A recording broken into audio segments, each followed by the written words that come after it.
To fix mistakes on Magic Loop, first I'm going to show you how the mistakes are made, and then I'll show you how to fix them. So I'm knitting along on Magic Loop here, and I'm knitting continental style, but it's going to be the same if you're knitting American style. Let's say you're knitting to the end, and all of a sudden on the very last stitch, you either don't knit it all the way, like let's say the yarn falls off there, like that, and you just move the stitch over. For some reason, let's say you finish the round, or you actually, let's say you do knit it, like this, and then it falls off like this. That can totally happen here. I'll show you probably why this has happened.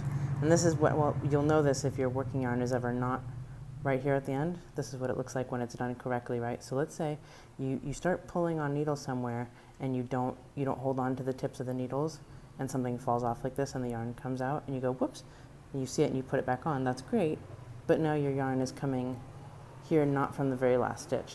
So how do you fix that? What we need to do is basically get back to a position that makes sense to you, where you know what you're doing and you can fix your mistakes, because it's just like regular knitting on straight needles. So what I want you to do is turn your knitting around so that the working yarn is on the needle that you're going to hold in your right hand with the needle tip facing to the left.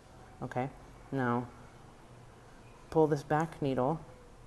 This is sort of opposite of what you would normally do, but we're just going backwards on Magic Loop. We're getting back to where we were. And I want to make sure that this yarn doesn't get trapped in between the needles to the inside, so go ahead and make sure that you get it to the outside here, okay? So that it's not trapped in here. All right, so now let's say you're knitting American style. Here's your working yarn, and you need to fix this very last stitch. So we just need to move the stitch from the right needle to the left needle. We're just going backwards, like that. So this is exactly what it looked like last time everything was going correctly. So now you just need to re-knit this stitch correctly. There you go. Now you finish the Magic Loop round correctly.